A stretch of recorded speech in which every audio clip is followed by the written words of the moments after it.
बिस्मिल्लाहिर्रहमानिर्रहीम। अस्सलाम वालेकुम। मेरा नाम है काशिफ अली और आप देख रहे हैं मैथ ट्रिक्स विद काशिफ। बेटा, जैसे कि हमने पहले बात की थी कि हम अपना जो लेक्चर्स हैं, लेक्चर सीरीज स्टार्ट करने लगे हैं। एफएससी पार्ट 1 का जितना भी सिलेबस है हम रेगुलर बेसिस के ऊपर उनको जो है वो करने की कोशिश करेंगे। तो आई होप कि मैं आसान लफ्ज़ों का इस्तेमाल करूँगा और बिल्कुल आसान तरीके से आप लोगों को समझाने की कोशिश करूँगा। आज हमारा ये पहला लेक्चर है, तो इंशाल्लाह मैं उम्मीद करता हूँ कि इसकी आपको समझ आ जाएगी। ठीक है,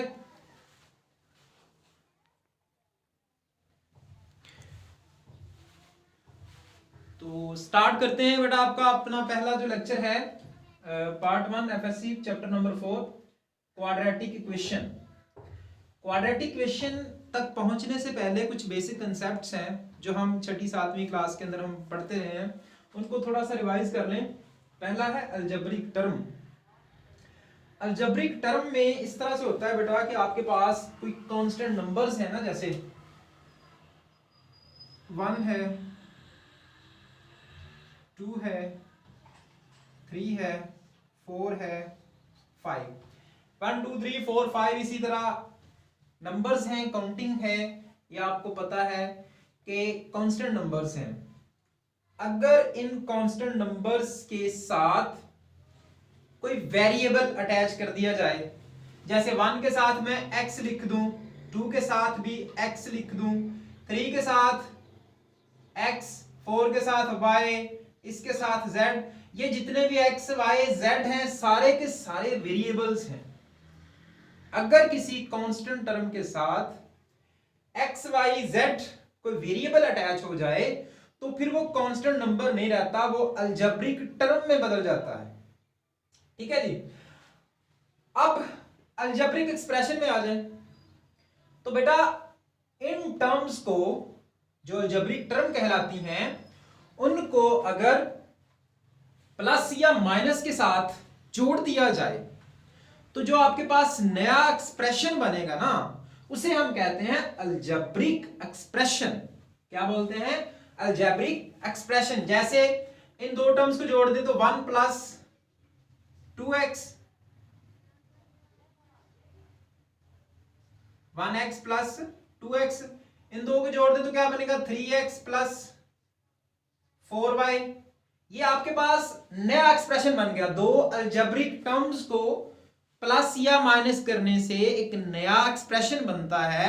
उस नए एक्सप्रेशन को बोलते हैं अलजेब्रिक एक्सप्रेशन। फिर है इक्वेशन। बेटा, जब अलजेब्रिक एक्सप्रेशन में इक्वल का साइन आ जाए तो उस एक्सप्रेशन को इक्वेशन कहते हैं। कैसे? जैसे अगर ये है 1x प्लस 2x, ठीक है, इसको दोनों वेरिएबल्स है ना, इसको स्केयर कर लें ताकि थोड़ा सा डिफरेंट हो जाए। ये स्केयर हो गया। तो अब देखें, ये अलजेब्रिक एक्सप्रेशन था आपके सामने। ठीक है, अब इस अलजेब्रिक एक्सप्रेशन को यहां पे इक्वल कर दें किसी 0 के, या 1x plus 2x square is equal to 7। अब बात जो गौर करने वाली है वो बेटा इक्वल साइन है, ये वाला। अगर इक्वल साइन है तो वो अलजेब्रिक एक्सप्रेशन इक्वेशन कहलाएगा, अदरवाइज वो इक्वेशन नहीं कहलाएगा। ठीक है, अब हम बात करते हैं पॉलिनोमियल की। पॉलिनोमियल को बहुत बड़ा कंसेप्ट नहीं है, ठीक है, हम इसको डिटेल में जाके इस चैप्टर के दरमियान में भी टॉपिक है पॉलिनोमियल फंक्शन का, उसमें डिस्कस करेंगे। लेकिन यहां पर आपने सिर्फ इतना समझ लेना है, चाहे वो अलजेब्रिक एक्सप्रेशन हो चाहे वो अलजेब्रिक इक्वेशन हो, ठीक है, अगर इन दोनों में कोई भी हो, इक्वेशन भी हो सकता है पॉलिनोमियल, या वो अलजेब्रिक एक्सप्रेशन भी हो सकता है, पावर पे गौर करना है। ठीक है, पावर, अगर अलजेब्रिक एक्सप्रेशन की पावर कोई पॉजिटिव इंटीजर है या होल नंबर है तब वो पॉलिनोमियल कहलाएगा, अदरवाइज वो पॉलिनोमियल नहीं होगा। इन पे गौर करें जरा। इसकी पावर क्या है? 2, पॉजिटिव नंबर है। इसकी पावर क्या है? 1, पॉजिटिव नंबर है। तो ये जो एक्सप्रेशन है ये पॉलिनोमियल है। किसकी टर्म में? एक्स की टर्म में, क्योंकि यहां पे वेरिएबल एक्स यूज हो रहा है। तो अगर ये यहां पे माइनस होता, ये यहां पे फ्रैक्शन में पावर होती तो वो पॉलिनोमियल नहीं होना था। ठीक है, एग्जांपल आप इस तरह से देख लें कि आप यहां पे लिखें 3x² plus 4x plus 7 is equal to 0 is equal to something कुछ भी। तो बेटा देखें, इसकी पावर 1 है, इसकी पावर 2 है, तो 1 और 2 आपको पता है जो W है होल नंबर का सेट वो 0 1 2 अप टू सो ऑन, यानी होल नंबर का सेट है। अब पावर देखिए होल नंबर के सेट में से आ रही है, तो यही मैंने बताया कि ऐसा अलजेब्रिक एक्सप्रेशन जिसमें जो पावर है वो होल नंबर का सेट होती है उसको बोलते हैं पॉलिनोमियल। अगर ये होल नंबर का सेट में से ना होती तो ये पॉलिनोमियल नहीं होनी थी। जैसे आप एग्जांपल के तौर पर ले लें, ये तो पॉलिनोमियल है। ठीक है, अब यहां पे देखो बेटा, यहां पे लिख दूं मैं 3x की power -2 plus 4x plus 7y 1/2 is equal to 0। ठीक है, तो देखो अब यहां पे पावर क्या आ गई? 1/2। पावर क्या आ गई? 1/2। यहां पे पावर क्या आ गई? -2। तो अगर एक भी वेरिएबल की पावर होल नंबर से बाहर आए या पॉजिटिव इंटीजर ना हो तो वो एक्सप्रेशन पॉलिनोमियल नहीं कहलाता। तो ये पॉलिनोमियल नहीं है। ठीक है, ये वाला पॉलिनोमियल था। अब हम नेक्स्ट थोड़ा सा छोटा सा टॉपिक है डिग्री ऑफ पॉलिनोमियल। तो डिग्री ऑफ पॉलिनोमियल की बात कर लें, थोड़ी सी छोटी सी।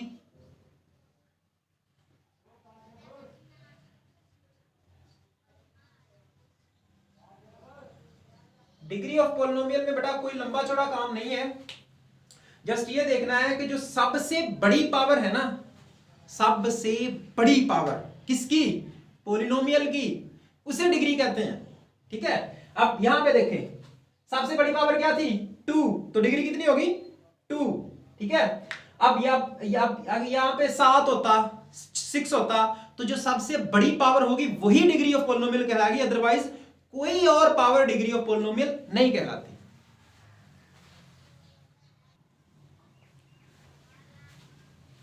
तो डिग्री ऑफ पॉलिनोमियल क्या हुआ? Highest power of polynomial is called degree of polynomial. ठीक है, अब हम बात करते हैं क्वाड्रेटिक इक्वेशन की। क्वाड्रेटिक इक्वेशन बेटा नाम से ही जाहिर है कि इक्वेशन है तो जाहिर है इक्वल का साइन होगा। अब ऐसा अलजेब्रिक एक्सप्रेशन या ऐसा पॉलिनोमियल जिसमें डिग्री 2 होगी उसे कहते हैं क्वाड्रेटिक इक्वेशन। स्टैंडर्ड फॉर्म देखें, ax² plus bx plus c is equal to 0। अब यहां पे देखें डिग्री क्या है? 2 है। डिग्री क्या है? 2 है। हाईएस्ट पावर ऑफ वेरिएबल देखना है ना, तो हाईएस्ट पावर देखें क्या है? 2। तो डिग्री कितनी हो गई? 2। तो ये क्या बना? Quadratic equation. अब यहां पे ये है कि ये स्टैंडर्ड फॉर्म है, तो यहां पे जो a है ना ये 0 नहीं होना चाहिए। a क्या है?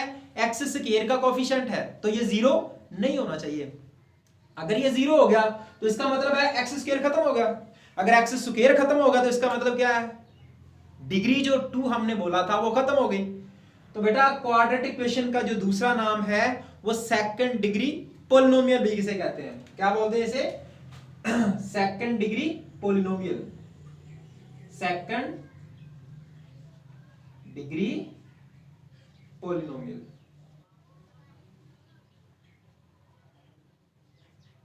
ठीक है, इसका दूसरा नाम क्या है? Second degree polynomial. अब नेक्स्ट हम बात कर लेते हैं रूट्स की। तो जितनी भी इक्वेशंस आपके सामने आए सॉल्व करने के लिए, चाहे वो 2 डिग्री की हो या 2 से ज्यादा डिग्री की हो, ठीक है, जो सॉल्यूशन सेट होता है ना सॉल्व करने के बाद आपके पास जो रिजल्ट आता है इक्वेशंस का, उसे बोलते हैं रूट्स। रूट्स किसे बोलते हैं? सॉल्यूशन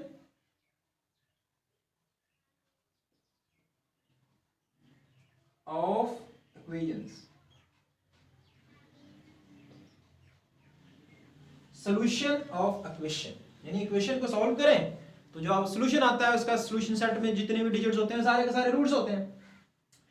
तो जो चैप्टर नंबर 4 है आपके कोर्स के अंदर, उसमें जो पहली एक्सरसाइज है उसमें 3 मेथड हैं क्वाड्रेटिक इक्वेशन को सॉल्व करने के। पहला फैक्टराइजेशन, दूसरा है कंप्लीटिंग स्क्वायर, तीसरा है क्वाड्रेटिक फार्मूला। तीनों से आंसर सेम आता है। आपको जिस मेथड से भी कहा जाए क्वेश्चन सॉल्व करने को आप करें तो आंसर सेम ही आएगा। तो बेटा हम जो पहला क्वेश्चन है आपकी एक्सरसाइज का उसको डिस्कस करते हैं ताकि वीडियो लंबी ना हो जाए। तो बाकी जितने भी क्वेश्चंस होंगे इंशाल्लाह हम मैं अपने नेक्स्ट लेक्चर के अंदर जो फैक्टराइजेशन मेथड से सॉल्व होने वाले होंगे वो करूंगा। तो पहला क्वेश्चन है आपके पास 3x² + 4x + 1 = 0। Question number 1 exercise 4.1।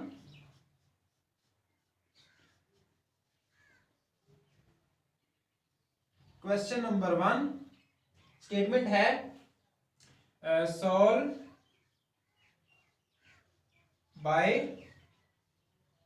Factorisation, यानी आपने इसके फैक्टर बनाने हैं। ठीक है, तो जो पहला क्वेश्चन है वो आपके पास है 3x² + 4x + 1 = 0। 3x² + 1 = 0। तो बेटा इसका मेथड ये है, इसको सॉल्व करने का जब भी फैक्टराइजेशन आपको करने को कहा जाए, किसी भी क्वाड्रेटिक इक्वेशन को सॉल्व करने को कहा जाए बाय फैक्टराइजेशन, तो सेम मेथड है सबका। थोड़ा सा सोचने वाली बात है, वो क्या, आपने ये वाला कांस्टेंट दिख रहा है ना, इसको मल्टीप्लाई करना है फर्स्ट टर्म के साथ, x² वाली टर्म के साथ। तो आंसर साइड पे लिख लें। 1 को 3x² से मल्टीप्लाई किया तो 3x² बन गया और वो साइड पे लिख लिया 1 × 3x।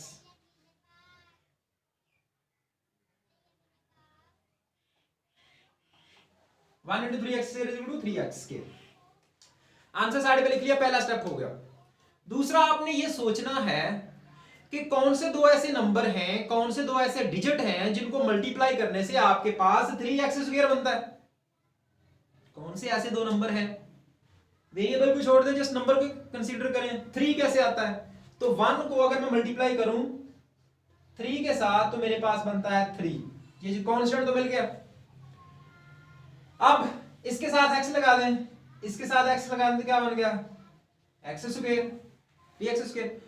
अब सेकंड स्टेप क्या है, सेकंड स्टेप ये है कि आपने जो दो नंबर लिए हैं, ठीक है, उनको चेक करें कि प्लस या माइनस करने से दरमियान वाली टर्म बनती है। ये जो 4x दरमियान में लिखा हुआ है ये बनता है, तो जी हां ये बनता है। 3x + 1 करें तो 4x बनता है, यानी 1x + 3x = 4x।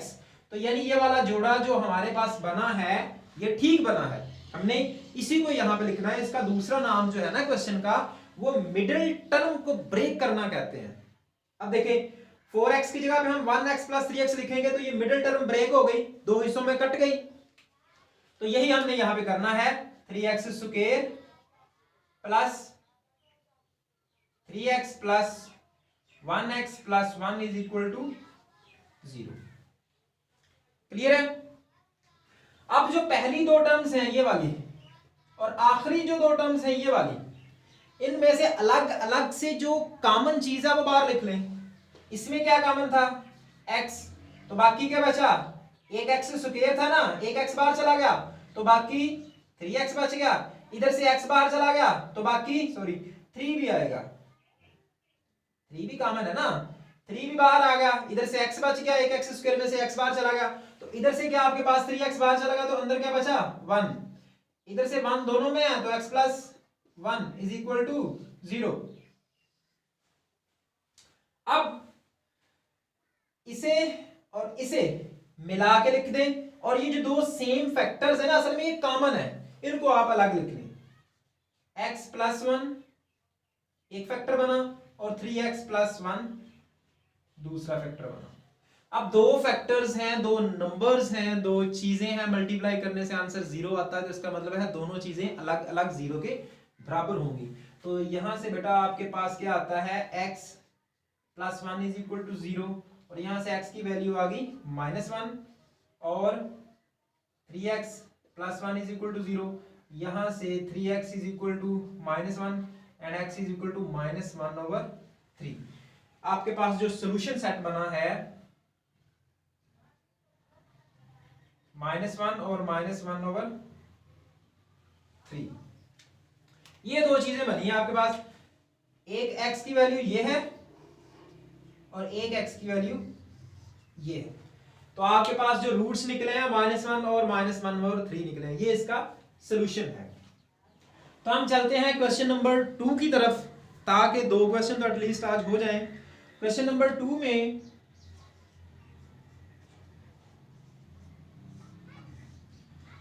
2 में आपके पास बेटा है x² + 7x + 12, x² + 7x + 12 is equal to 0।